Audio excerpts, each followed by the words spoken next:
Bagaimana nih orang yang sekarat, orang yang ahli maksiat, orang zolim, orang jahat, orang musyrik, munafik, kafir. Gimana tuh? Dia di sekelilingnya dihadiri malaikat yang sangat banyak. Sejauh mata memandang sama, tapi udah jelas.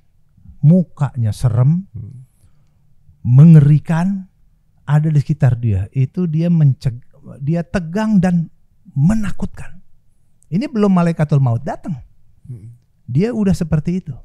Udah tegang, udah la haula wala quwata illa billah. Semoga Allah lindungi kita semua. Nah, kemudian ini cerita Nabi yang ceritakan proses perjalanan ruh setiap orang. Begitu datang malaikatul maut, datang ke atas kepala orang kafir, orang munafik, orang zolim, orang maksiat dan lain-lain. Dia datang, dicabut, ditarik dari ubun-ubunnya seperti narik. Dia diibaratkan seperti besi yang ada cabang-cabangnya itu.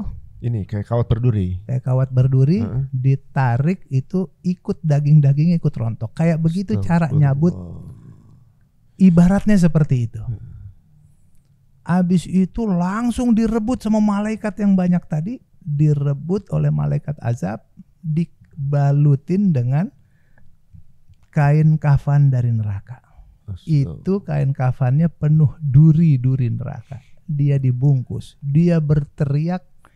Nggak ada yang dengar karena ini ruhnya. Kalau mayat udah selesai, fisik dia udah, tapi mayat dia itu menghindar nggak bisa. Dia dibungkus dengan itu, dengan kain kafan dari neraka, lalu dibalurin dengan minyak dari kerak neraka.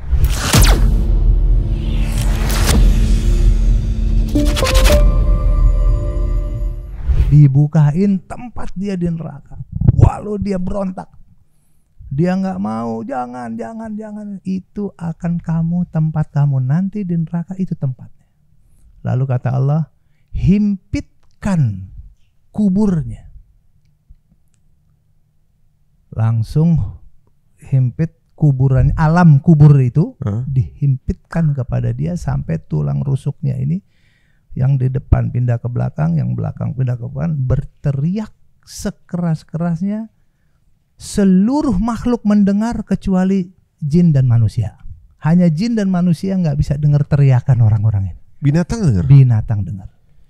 Oh, maka kadang-kadang ada binatang suka kemudian punya keluar suara aneh di kuburan itu. Yes. Dia dengar teriakannya orang sekuat-kuat. Hanya jin dan manusia nggak dengar. Subhanallah.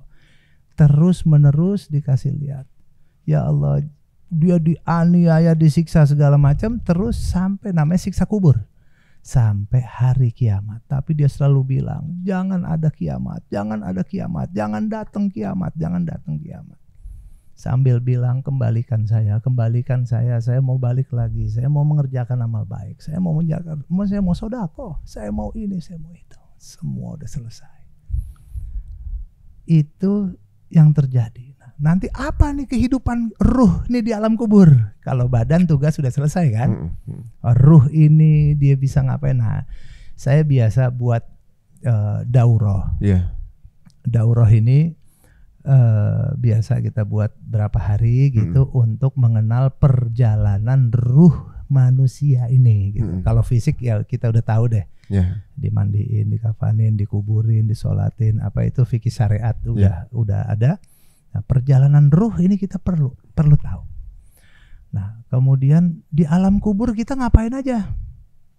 Nah, di alam kubur ternyata kita bisa bersilaturahmi, bisa saling mengunjungi. Oh, kita bisa dapat berita, kita bisa saling menceritakan tentang kondisi keluarganya, kondisi teman, itu bisa begitu. Itu yang beramal soleh. Yang beramal soleh, iya, yang beramal soleh. Nah kalau yang meninggal dalam keadaan munafik, udah nggak ada. Itu urusan dia sendiri. Terus menerus disiksa sampai hari kiamat. Nggak dengar apa-apa, nggak. Udah nggak bisa.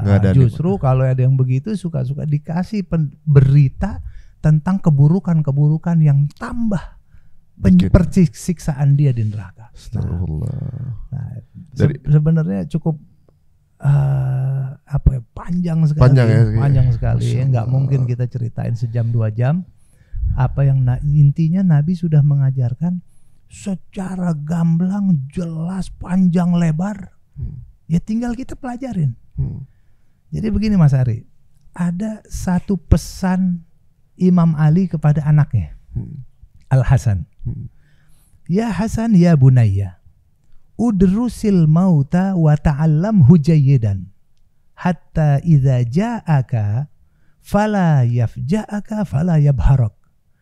Wahai putraku Al Hasan, pelajarilah olehmu tentang kematian dengan sungguh-sungguh. Ta'allam hujayyidan, sungguh-sungguh kau pelajari kematian itu. Sampai apa?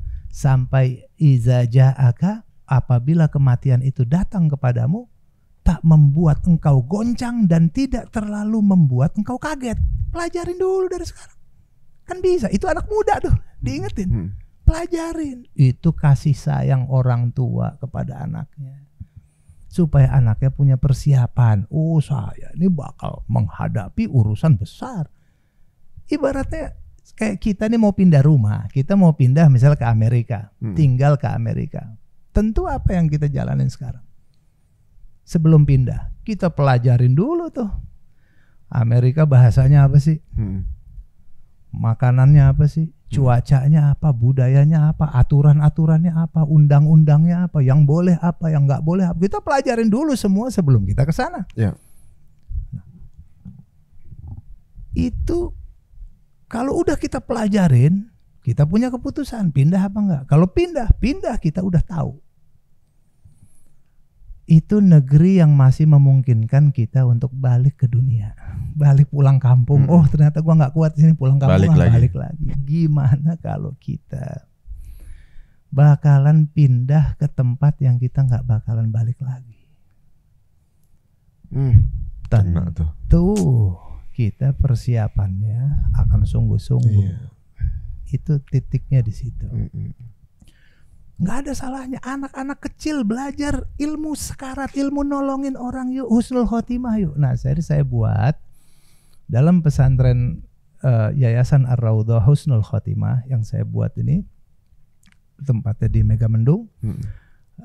Itu adalah buat pesantren yang akan mempelajari hal seperti ini. Jadi biar kita punya persiapan jiwa. Oh, yang saya akan hadapi ini, saya akan hadapi ini. Hadisnya itu diulang-ulang aja terus biar kita nempel sini. Sambil kita memperbaiki. Nah, sambil apa sih yang mesti kita jangan. Kalau orang udah mulai sepuh-sepuh, itu temanya lain lagi. Harus kita apa yang harus kita ambil. Nah, kita nggak lagi banyak amal, tapi amalnya harus yang banyak pahalanya. Amal cerdas berarti? Iya, amal cerdas tuh harus udah milih-milih nih. Yang harus saya kerjakan A atau B nih. Nah, gitu. Mana yang paling besar pahalanya, itu yang diambil. Nah, gitu. Itu kita udah ngajarin pemilihan seperti itu. Jadi amalan cerdas di waktu terbatas. Yes. Waduh, insyaallah. Dari tadi Kiai cerita nih saya udah ini minum dulu Mas. Sampai baper saya sebenarnya tadi tuh. Aduh, andai nggak ada kamera mungkin bisa udah brojol semua nih. Jadi begini teman-teman ya, kalau kita dengar dari tadi itu, kalau kita nggak punya ilmunya, kalau kita belum dengar ini nih, jujur saya sendiri, kayak kalau nggak dengar ini, kita nggak tahu mesti ngapain sama orang meninggal. Kita nggak tahu bahwa ini yang dirasain nih. Bisa-bisa aja mungkin kalau kita nggak tahu ilmunya, kita dalam posisi sekarat, kita dengar akan ada entah orang yang sudah meninggal yang kita kenal, yang kita sayang, itu orang tua kita. Betul. Atau siapa yang kita percaya, sosok tersebut akan tampil dan kita percaya. Yes. Seumur hidup udah beribadah. Ya. Tapi karena nggak ada ilmu ini, kejebak dia bisa. Itu namanya apa tuh? Fase orang lagi sekarat, kemudian dapat fitnah seperti fitnah itu ada bencana, ujian saat orang sekarat tadi. Semoga kita terhindar dari yang masalah ini. Kita lolos lah. Itulah yang namanya fitnatul mahya wal mamat. Kalau kita nggak mau diuji seperti ini, nggak mau dapat bencana saat sekarat, jauh-jauh hari dari sekarang kita berdoa terus. Nabi ngajarin juga, hebat benar Nabi ini. Allahumma shalli ala sayyidina Muhammad wa ala ali sayyidina Muhammad, Allahumma shalli ala sayyidina Muhammad. Terima kasih Nabi sallallahu alaihi wasallam ngajarin kita. Nabi ngajarin kita itu doa setiap sholat, tahiyat terakhir, habis tasyahud baca salam, baca sholawat, Allahumma shalli ala sayyidina Muhammad wa ala ali sayyidina Muhammad, kama shallaita ala sayyidina Ibrahim wa ala sayyidina Ibrahim, barik ala sayyidina Muhammad wa ala sayyidina Muhammad, barik ala sayyidina Ibrahim wa ala sayyidina fil alamin innaka Hamidum Majid. Sampai situ. Boleh pakai sayyidina, boleh tidak pakai sayyidina, enggak apa-apa. Lalu kita berdoa, Allahumma inni a'udzubika min azabi jahannam. Ya Allah, aku berlindung padamu dari azab jahannam. Wa a'udzubika min azabil qabr. Dan aku berlindung padamu dari siksa kubur. Wa a'udzubika min fitnat wa a'udzubika min fitnatil mahya wal mamat. Dan aku berlindung kepadamu daripada fitnah kehidupan dan fitnah kematian. Nah itu ada fitnatul mahya wal mamat, khususnya yang mamat tadi, itu dia akan menghadapi fitnah kehidupan dan kematian. Yang kayak tadi tuh, setan kuat seluruh tenaganya dia kerasin untuk husnul khotimah. Masya Allah. Itu setan yang selama ini sakti super hebat, dia maksimalnya saat orang sekarat. Kita berlindung dari sekarang nih. A'udzubika min fitnatil mahya wal mamat. Baru wa min syarri fitnatil masihid dajjal. Dan aku berlindung padamu daripada fitnahnya al-masih ad-dajjal. Masya Allah. Jadi doa yang dibaca setiap habis tahiyat ternyata buat ini gitu. Ini yang kita buat empat ya. Salah satunya untuk itu. Fitnatul mahya wal mamat. Masya Allah, pentingnya kayak gitu ya teman-teman semuanya. Untuk yang belum menghafal di doanya, bisa di screen cap ya, atau di copy paste yang ada di description. Doa setelah tahiyat ini penting ternyata. Satu di antara empat itu, dengar kisah tadi itu satu di antara empat. Baru satu. Astagfirullahaladzim. Waduh. Itu ketika dibaca itu salah satu penghindarnya ya. Dari sekarang sesempat mungkin setiap habis sholat kita jalanin, ya Allah, fitnatul mahya wal mamat itu saya nggak mau. Saya mohon ya Allah, hindari saya ketemu sama yang itu. Nah, saya lemah. Kita ngaku dulu aja dari sekarang. Saya lemah, saya nggak mau kena yang itu. Termasuk neraka jahanam saya nggak kuat. Saya dari sekarang ngaku, saya nggak mau. Ya Allah, lindungi saya dari itu. Hanya Engkau aku berlindung. Kemudian aku juga lemah dengan azab kubur. Aku nggak mau kena azab kubur, serem, mengerikan. Aku nggak mau. Dan aku juga nggak mau kena fitnahnya Masihid Dajjal. Masihid Dajjal ini serem juga. Serem juga. Dan itu mengerikan bukan main. Nah ini 4 bencana yang akan dihadapi oleh manusia. Kita bisa minta dari sekarang nggak mau ketemu. Minta sungguh-sungguh, semoga Allah terima doa kita. Untuk 4 itu kita nggak, artinya kita akan dihadapkan dengan surga, nikmat kubur, kemudian fitnatul mahya wal mamatnya kita nggak diberikan yang sulit-sulit, langsung malaikat rahmat langsung mengelilingi kita, langsung menjemput kita, dan seterusnya dan seterusnya. Nah dengan demikian kemudian kita juga jangan ketemu deh sama Masihid Dajjal. Kecuali kalau emang kita hidup di zamannya, ya gitu ada cara-cara lain yang Nabi ajarkan untuk kita biar kita terhindar daripada Masihid Dajjal. Waduh, jadi kalau kita seumur hidup menjadi orang yang ahli ibadah gitu bahkan, tapi kita belum tahu ilmu ini, bisa aja kita tergelincir di akhir. Betul. Di fitnah terakhir ini. Betul. Mudah-mudahan doa-doa itu perlunya belajar dan keluarga kita. Kalau kita yakin ini penting, siapa yang nanti akan nolongin saya? Kan harapan saya kan saya ditolongin sama anak saya dong. Orang terdekat saya dulu, atau pembantu saya, atau anak saya, atau istri saya, atau siapanya saya. Orang terdekat dari saya, dia dulu dong yang akan dia harus belajar. Itu pentingnya, makanya tadi saya bilang setiap keluarga, baik muda, anak-anak ataupun apapun harus belajar ini. Jadi kita orang yang udah ngerti, ini anak gua harus belajar. Harus belajar, kalau enggak saya siapa nanti yang nolongin saya. Iya benar-benar. Nah, kemudian rumah sakit Islam, tolong itu dokter-dokternya disiapin, diedukasi itu. Kemudian perawatnya, mungkin orang di jalan nggak sempat nungguin yang tukang ustadz yang mentalkin, tahu kan orang talkinnya nggak ada misalnya gitu, nungguin ya otomatis dong yang terdekat dari situ, khususnya rumah sakit Islam menyediakan, mendidik semua termasuk cleaning service-nya, orang yang berhubungan langsung dengan pasien, orang yang berhubungan langsung dengan, mereka harus diajarin satpam-satpamnya gitu. Sehingga apa?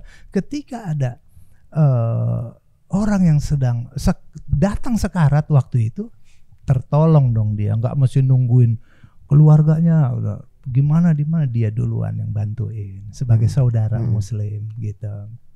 Dia yang ajarin terus, bimbing sampai akhirnya dia meninggal. Masya Allah. Itu pernah ada penelitian di Rumah Sakit Islam Jakarta, dari berapa ratus orang meninggal hanya 5% yang bisa mengucapkan la ilaha illallah. Astagfirullah. Hanya 5%. Nah, kita dari sekarang persiapin diri untuk waktu itu. Nah, jadi kita siapin keluarga husnul khotimah. Nah, untuk lebih detailnya lagi, saya biasanya karena pesantren kita ini asramanya belum jadi, masih perluasan lahan. Sekarang kita masih perluasan lahan wakaf dan asramanya belum jadi. Kita kalau buat daurah nih, buat training husnul khotimah begini, kita buatnya di villa-villa, di hotel-hotel kita sewa. Insya Allah yang akan datang ini kita buat di bulan Juli. Bulan Juli. Udah ada tanggal lagi? Belum ada. Nanti kita tulis di description kalau gitu.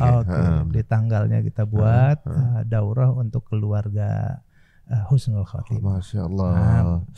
Ini jadi kalau kita dengar sekarang nih, ternyata orang yang sedang sekarat itu dalam keadaan sibuk berat itu teman-teman.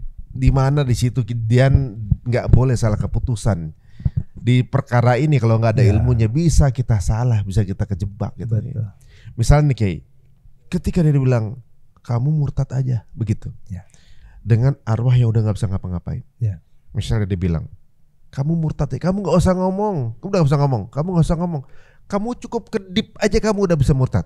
Itu ketika itu kemudian dia nurut, dia kedip, murtad ya. Murtad. Astagfirullah. Walaupun dia nih ahli ibadah. Walaupun. Astagfirullah. Kalau dia ikuti saat itu, dia ikuti untuk keluar daripada agama Allah Ta'ala, berhasil tuh setan, su'ul khotimah dia.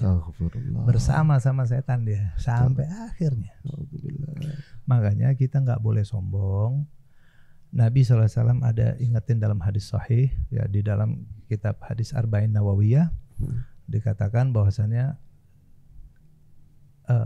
ada hamba, ya, walaupun dia amal baiknya dari awal hidup sampai menjelang wafatnya tinggal sejengkal, buat kebaikan terus, ternyata menjelang ajalnya dia berbuat keburukan, dia su'ul khotimah, masuk neraka jahanam. Astagfirullah. Ada lagi orang yang berbuat jahat terus sampai antara dia dengan ajalnya tinggal sejengkal, terus dia buat amal baik, husnul khotimah, masuk surga, tempatnya tempat amal baik. Jadi kita ini tergantung endingnya, akhir hayatnya ini apa.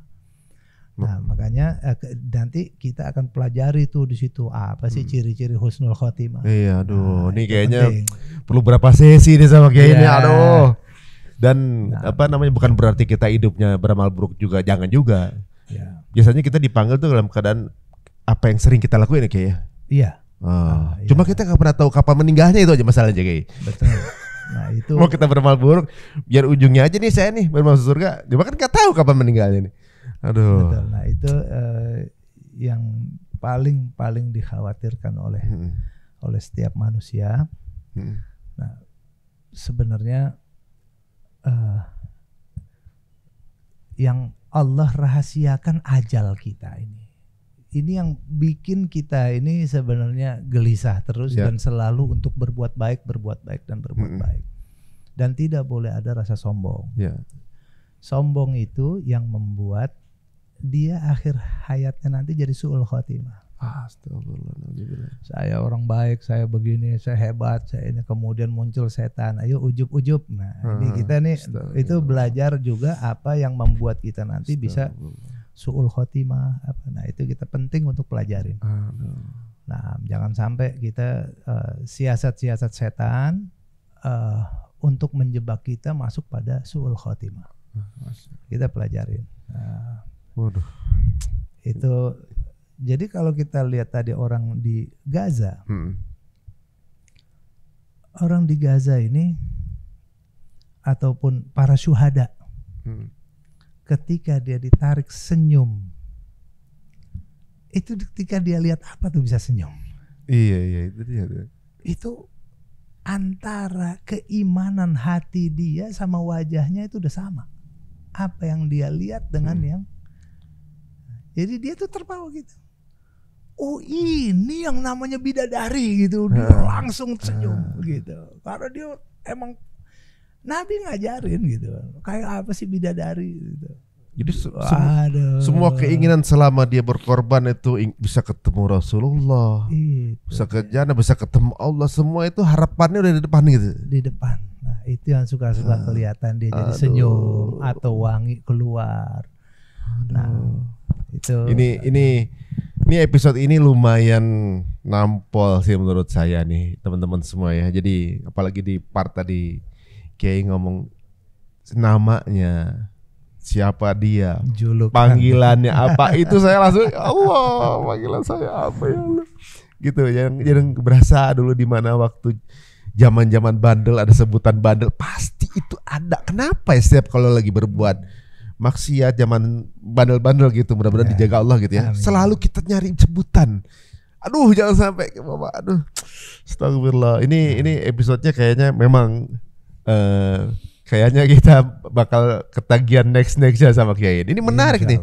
Karena gini, mungkin untuk yang berbeda keyakinan atau juga mungkin yang memiliki logika manusia, ada yang ngerasa belum tentu loh begitu. Atau emang udah pernah ke sana? Ini yang ceritain Kiai adalah yang ada di Quran dan hadis. Jadi jikapun segala jenis ilmu pengetahuan yang ada di Quran dan hadis disebutkan di zaman dulu orang bilang halu apa segala macam, tapi sekarang terbukti semua ilmu pengetahuan yang dulu dibilang gila kali, halu, terbukti saat ini bagaimana terbuktinya terbentuk manusia, bagaimana alam semesta segala macam akhirnya terbukti guys. Yang dulu cuma wacana sekarang udah jadi kenyataan. Nah, makanya jika yang lalu dan sekarang ini terbukti, maka yang di depan ini udah bisa dipastikan yakin. Ya, jadi contoh-contohnya tadi mungkin Kiai udah bilang juga ya. Kalau kita klik di Google smiling syuhada, orang yang syuhada meninggal dalam keadaan senyum, nggak ada satu logika pun yang bisa membuat mayat itu senyum. Udah meninggal senyum ya nggak mungkin, kecuali dia menyaksikan hal yang ceritain Kiai tadi. Ada juga video yang sambil kita tampilkan nanti ya teman-teman ya, bagaimana yang pernah kita tampilkan juga di YouTube kita, teman kita tuh orang Indonesia yang kemudian mengoles jenazah warga syuhada yang wangi, yang kemudian orang berlomba untuk ngoles di jenazah tersebut. Ini bisa aja yang ceritain Kiai ini. Begitu. Ada lagi yang waktu mayatnya IDF hanya dalam waktu sejam 2 jam ditaruh di dalam penampungan, itu baunya bau busuk. Itu ada videonya. Itu bisa juga sama yang Kiai ceritain ini. Betul. Dan ada lagi yang ketika ini video mungkin bisa di YouTube di search itu ya. Ketika sakaratul maut nih, pakai bahasa Inggris ya gitu, orang ketika menemui ajal bentuknya gimana, itu begitu Kiai yang gini muter meninggal, itu banyak kompilasi itu, karena malaikatul maut dari belakang dari ubun-ubunnya nariknya begitu, otomatis dia akan melihat belakang. Dia udah melihat. Ini guys, ini jadi kalau mungkin yang kita bisa saksikan, kita korelasi dengan apa yang bisa kita saksikan secara fisik, ini korelasinya persis sama ceritain sama Kiai ini. Ditambah binatang-binatang yang suka kalau ada kuburan baru, kemudian adalah ya yang entah anjing menggonggongnya berbeda atau binatang bagaimana segala macam, ternyata mereka denger ya. Betul. Andai bisa direkam mungkin akan jadi satu ini ya. Kalau ada manusia atau jin yang Allah kasih dengar, mereka akan menjadi a'badan nas, orang yang paling menghamba kepada Allah. Seperti kan ada tuh orang yang sempat dikasih lihat, sempat mengalami kematian atau namanya mati suri atau apa. Selesai dari situ orang paling soleh dia. Masya Allah. Dia udah nggak ada lagi dunia, buat dia nih nggak ada lagi. Udah nggak ada. Dia akan jadi orang ahli ibadah, dia nolongin orang, kerjaannya hanya itu aja. Sampai kematian yang sebenarnya akan dia terima gitu ya. Masya Allah, itu juga pernah kita ada di salah satu episode kita, seseorang yang pernah mati suri dan kisahnya ini seperti yang digambarkan Kiai. Aduh, mudah-mudahan kita diselamatkannya dari fitnah-fitnah tersebut ya. Amin. Gitu. Dan sebelum kita tutup Kiai, mungkin ada apa yang amalan yang mesti kita sebagai penjagaan sampai aman di alam kuburnya dulu Kiai ya. Misalnya kayak tadi kan ada baca doa setelah tahiyat itu satu yang bisa nanti kita sebagai hadiah dari menonton acara ini yang bisa kita terapkan, bisa kita amalkan terus guys. Doa setelah tahiyat. Terus ada nggak surat khusus Kiai yang menyelamatkan kita dari siksa kubur Kiai? Iya, ada. Subhanallah, Nabi SAW mengajarkan kepada kita untuk membaca surat Tabarok atau surat Al-Mulk. Al-Mulk. Siapa orang yang setiap malam membaca surat Al-Mulk tidak akan tersentuh azab kubur. Artinya dia pasti dijamin ahli surga, pasti. Masya Allah. Kalau orang udah lolos nggak kena azab kubur, itu udah ciri sukses dia. Lolos dia pasti ke surga larinya. Ini satu. Ini kan simple, cuma 30 ayat. 30 ayat. Kita baca setiap hari. Yang paling simple lagi, ayat kursi. Ayat kursi. Nabi katakan yang baca ayat kursi setelah habis sholat, dia tidak akan mendapatkan bahaya apapun kecuali surga yang akan dia terima. Jadi dia udah nggak bakalan lagi, pasti masuk surga. Allahu Akbar. Nah, dan ada banyak zikir-zikir yang diajarin sama Nabi. Ya, zikir pagi, zikir petang, ya itu yang harus kita jaga. Siapa orang yang membaca zikir-zikir tersebut itu terbebas daripada api neraka. Itu Nabi kalau udah ngajarin begitu, itu kita amalin. Ya Allah. Kalau ayat kursi jangan dilepas. Ayat kursi cuma sebentar, nggak sampai 2 menit. Habis sholat 2 menit. Allahu la ilaha illa huwal qayyum la ta'khudhuhu sinatun wa la nawm lahu ma fis samawati wa fil ard. Man dzal ladzi yashfa'u 'indahu illa bi idhnihi ya'lamu ma baina aydihim wa ma khalfahum wa la yuhituna bi syai'in min 'ilmihi illa bima syaa. Wasi'a kursiyyuhu samawati wal arda wa la ya'uduhu hifdhuhuma wa huwal 'aliyyul 'azim. Enggak sampai 1 menit. Enggak sampai tuh. Segitu aja. Tapi menyelamatkan, faedahnya luar biasa. Surga, dijamin masuk surga. Allahu Akbar. Nah itu yang kita, Nabi SAW katakan begini, siapa orang yang lolos lolos di kematiannya, bisa masuk kubur dengan aman, raudhah min riyadil jannah, setelahnya akan lebih mudah untuk ke surga. Tapi orang yang kematiannya sulit dan sangat menakutkan, setelahnya akan lebih berbahaya lagi. Aduh, itu begitu. Oke, pertanyaan terakhir kayak. Orang yang akan jadi ahlul jannah nanti misalnya, mungkin nggak di alam kubur itu dapat siksa dulu kayak? Mungkin.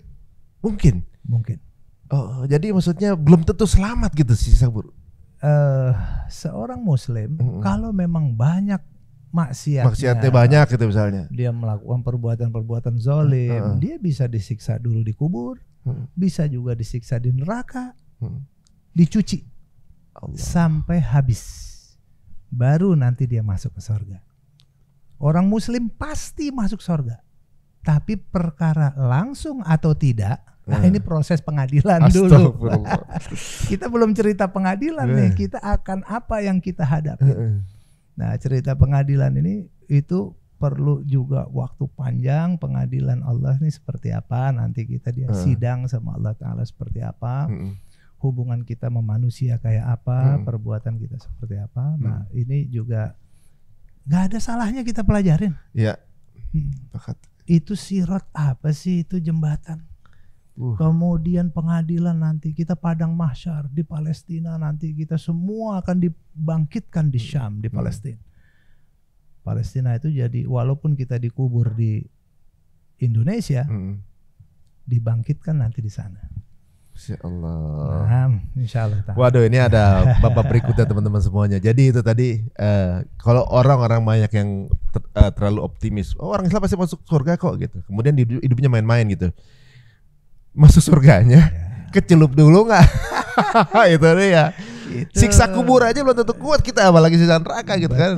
Waduh, ya tapi jangan sampai kita masuk ke dalam golongan yang kekal ya, maksudnya yang kekal di neraka gitu ya, maksudnya ya, munafik atau juga mungkin kafirun gitu ya. Aduh, kadang-kadang ini nih jadi banyak muasabah ini kayaknya, justru nih. Justru itu pentingnya kita mengingat rumah abadi kita, rumah sesungguhnya kita, kehidupan sesungguhnya kita kan di sana. Kita pelajarin aja dari sekarang. Surga tuh apa sih? Kayak apa? Surganya yang tinggi apa? Derajat-derajatnya apa aja? Yang paling rendah seperti apa? Yang paling tinggi surga itu surganya Nabi Muhammad di sana sama nabi-nabi ada apa? Masya Allah. Kita pelajarin aja biar kita nggak kaget. Begitu juga neraka. Kita pelajarin. Ini begini. Karena itu tempat pasti kita akan ke sana. Nah, kenapa nggak kita persiapin belajar dari sekarang? Nah, ini menarik ya guys. Aduh, jadi kadang-kadang kita nih terlalu serius untuk yang main-main, tapi terlalu main-main untuk yang serius. Yang justru kita mungkin ya ini pribadi ya Kiai ya, maksudnya kadang saya suka misalnya sampai begadang untuk ngurusin sesuatu yang misalnya saya kulik ini pengen jago IT lah, pengen jago cara dagang, pengen jago media, sampai ngabisin waktu lupa ibadah segala macam, terlalu serius untuk yang sebenarnya gak ke bawah sana. Tapi sisi lain kita kadang terlalu main-main sama yang serius, malah kagak, yang begini gak dipelajarin. Ini aja saya baru denger Kiai, makin denger setiap saya buat ada episode baru nih kayak makin belum tahu apa-apa nih, makin cemen gitu ya. Di sini juga Kiai mengajarkan kita juga nih kayak banyak hal. Salah satunya adalah mungkin ya, jadi ini ternyata setan ini istiqomah ya. Betul. Kita aja kalah istiqomah sama setan gitu ya. Kalah istiqomah. Dia istiqomah dalam kesesatan. Sampai di ujung masih nyoba itu loh. Itu sekuat tenaga dia. Sekuat tenaga itu. Istiqomah seistiqomahnya nih, aduh luar biasa. Nah ini ceritanya kalau misalnya teman-teman semuanya, kadang setan itu kalau nggak bisa kita, kalau nggak bisa bikin kita nggak ibadah, kita jadi ahli ibadah, setan bisa bikin kita ngerasa paling benar, kita ngerasa sombong paling benar, ternyata salah juga kayaknya. Jadi waduh luar biasa di sini hari ini, mudah-mudahan akan jadi pembelajaran kita semua. Amin. Pembelajaran yang membuat kita ingin menggali lebih jauh lagi ya. Untuk teman-teman yang setuju kalau kita akan ada sesi lagi dengan beliau, monggo silakan ditulis di kolom komen ya. Nanti untuk teman-teman yang ingin tahu kelas beliau, kelas Kiai akan di mana bikin daurah, atau juga mungkin akun Kiai kita akan taruh di kolom description, mungkin untuk tahu informasi-informasi mengenai apa saja yang bisa didapatkan di kelas-kelas Kiai gitu Kiai ya. Insyaallah. Jazakallahu khairan Kiai untuk waktunya Kiai. Jazana wa iyyakum. Waduh. Terima kasih banyak.